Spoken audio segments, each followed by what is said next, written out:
நெல்லை மாவட்டம் வடக்கன்குளத்தில் நடைபெற்ற பள்ளி நிகழ்ச்சியில் முன்னாள் காவல்துறை கண்காணிப்பாளர் களியமூர்த்தி மாணக்கர் மதிய மலர செய்யும் மாண்புரை என்ற தலைப்பில் உரையாற்றினார்.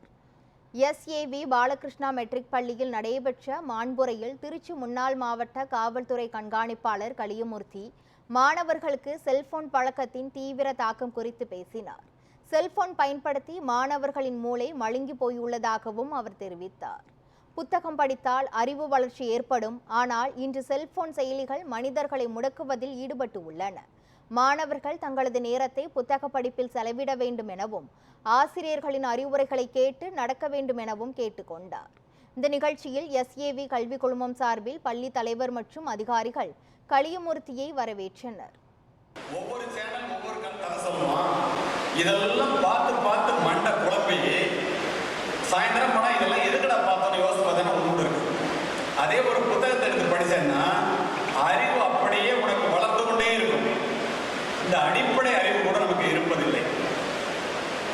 அமெரிக்க செனட் வியந்து போயிட்டான். விளம்பரத்தில் இவ்வளவு பணம் வருமா உங்களுக்கு தெரியுமா? மிகப்பெரிய புத்திசாலிகளால் இந்த செல்போன் செயலிகள் வடிவமைக்கப்படுகின்றன. கோடிக்கணக்கான டாலர்களை கொட்டி மனிதர்களை செல்போனுக்கு முன்னால் இந்த அப்ளிகேஷன்ஸுக்கு முன்னால் முடக்கி போடுவது எப்படி என்பதை ரூம் போட்டு சிந்திக்கிறோம். எத்தனை பேருக்கு இது தெரியும்? உன்னுடைய நேரத்தை நீ எப்படி செலவு செய்ய வேண்டும்